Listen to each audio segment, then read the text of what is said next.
ఎన్నిసార్లు చేసినా ఇంతే. Cleaning my wardrobe is the biggest task for me. And December అంటేనే డీక్లటరింగ్ కాబట్టి I'm doing my wardrobe decluttering. ఈ రోజు నాతో పాటు ఈ రోజు సింధు, సుహాన్ అండ్ పిన్ని ఉన్నారనమాట నీట్ గా ఆర్గనైజ్ చేసి పెట్టుకోవడానికి. అండ్ పిన్ని is the major help. Every time వీళ్ళు హాలిడేస్ వచ్చినప్పుడల్లా వస్తూ ఉంటారు అండ్ ఆర్గనైజ్ చేయడానికి హెల్ప్ చేస్తూ ఉంటారు. డోంట్ నో వై ఎన్నిసార్లు ఆర్గనైజ్ చేసి పెట్టుకున్నా మళ్ళీ కబోర్డ్ అలానే అవుతూ ఉంటది. అండ్ వాళ్ళు కూడా అంటారు ఇది నెక్స్ట్ టైం కల్లా మళ్ళీ ఇట్లా ఉండదులే అని చెప్పేసి జోక్స్ చేస్తూ ఉంటారు.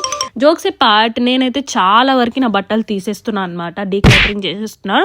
బికాస్ కొత్త వచ్చినప్పుడల్లా నాకు మళ్ళీ స్పేస్ సరిపోవట్లేదు. అందుకే ఒక 3 బ్యాగ్స్ పెట్టుకొని అందులో అవసరం లేనివి, చినిగిపోయినవి ఒక దాంట్లో అండ్ వేరే వాళ్ళకి ఇవ్వాల్సినవి ఒక దాంట్లో పెట్టాను అనమాట. ఇప్పుడు కబోర్డ్ లో ఉన్న పాత పేపర్స్ అన్ని తీసి కొత్త వేసేసి నాప్థలిన్ బాల్స్ వేసేసి వాళ్ళు నీట్ గా సర్దిస్తూ ఉంటే నేను అవి పెట్టేసుకుంటూ వచ్చాను అనమాట. బికాస్ నేను పెట్టుకుంటే నాకు అర్థమవుతుంది నా కబోర్డ్ లో అని చెప్పేసి. ఒక హాఫ్ డే పట్టింది డీక్లటరీ చేసి ఆర్గనైజ్ చేసుకోవడానికి. ఇంకో కబోర్డ్ కూడా ఉంది, తర్వాత సర్దుదాం. Finally I'm done guys. Subscribe for more videos. Bye by.